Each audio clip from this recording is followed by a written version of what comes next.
Hello everyone, myself Mrinalini and I am a UX designer living in Sweden from past 3 years. As a independent woman, जब आप abroad move करते हो, what do you feel? We will talk about that.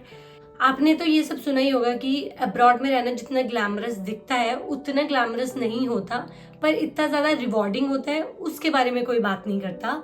So we will talk about today. So first point is emotional shift.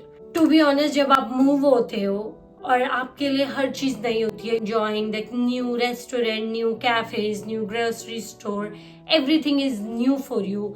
Means आपका वो exploring phase चल रहा होता है जब आप बहुत ज्यादा एक्सप्लोर कर रहे होते हो, आपको सब कुछ अच्छा लग रहा होता है, सब कुछ नया होता है.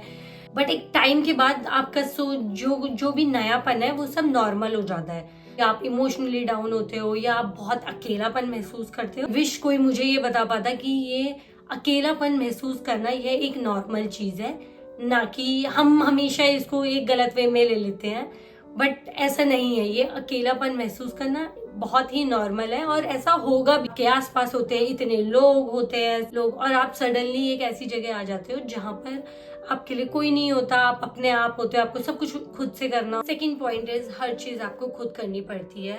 So here is the reality. Abroad में आपको हर छोटी से बड़ी चीज को लेकर आपको खुद करना. कभी आपको बहुत ज्यादा हेल्पलेस सा भी फील होता है, बट आप आई थिंक फिर आप यूज टू हो जाते हो. जैसे कि मैंने पहले भी बोला, आप बहुत यूज टू हो जाते हो. आपको समझ आ जाता है कि यही रियलिटी है, आपको यहीं रहना है, आपको खुद से ही सब कुछ करना है. और कभी कुछ कंट्रीज में तो लैंग्वेज भी चेंज होता है, तो आपको लैंग्वेज भी सीखनी है. पहले आपको ऐसे लगता है मैं कैसे करूंगी, बट बाद में फिर आपको ऐसे लगता है कि ये मैं ही करूंगी और this is the reality. Third point is सब कुछ की नई शुरुआत. आप अपनी कंट्री से आ रहे होते हो, वहां पर आपका सब कुछ एक कंफर्ट जोन होता है. आप जब नई जगह जाते हो तो आपको खुद से नई शुरुआत करनी पड़ती है. आपको खुद से देखना होता है कि क्या मेरे लिए सही है, क्या मुझे ठीक लग रहा है, मुझे ये वाली चीज यहाँ से लेनी चाहिए या मुझे वो वाली चीज यहाँ से लेनी चाहिए. आप अपने छोटी छोटी चीजें जो होता है वो आप उसकी शुरुआत करते हो स्टार्टिंग से, और वो मतलब एक टाइम के बाद वो बहुत ज्यादा रिवॉर्डिंग भी लगता है खुद को. फोर्थ पॉइंट इज लोग कंपेयर करेंगे. तो लोग कंपेयर करते हैं कि उसकी शादी हो गई है, उन्होंने इतना बड़ा घर ले लिया है, वो यहाँ शिफ्ट हो गए हैं.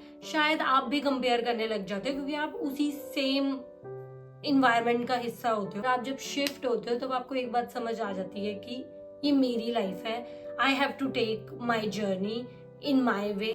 कोई 25 की उम्र में शादी कर लेता है, उसके लिए तब की शुरुआत है. कोई 35 में भी एक्सप्लोर कर रहा है, वो उसकी लाइफ है. तो you will make your own decision by yourself and you are responsible for those decision.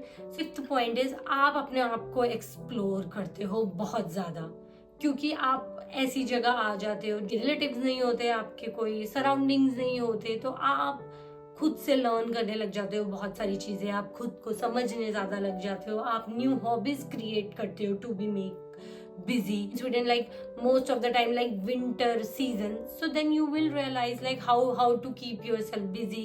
आप क्या करते हो?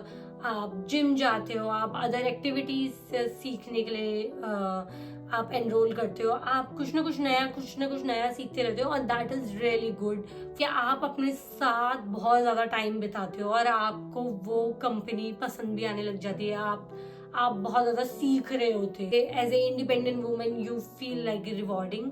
May be some people are not, maybe they won't agree with that, but I feel like more independent and I feel like कि ये सब चीजें आपको जो आप अपने देश में नहीं कर पाते हो by any reason because you are surrounding with people, they can do it for you or like something like that, or maybe you won't get that chance to do it.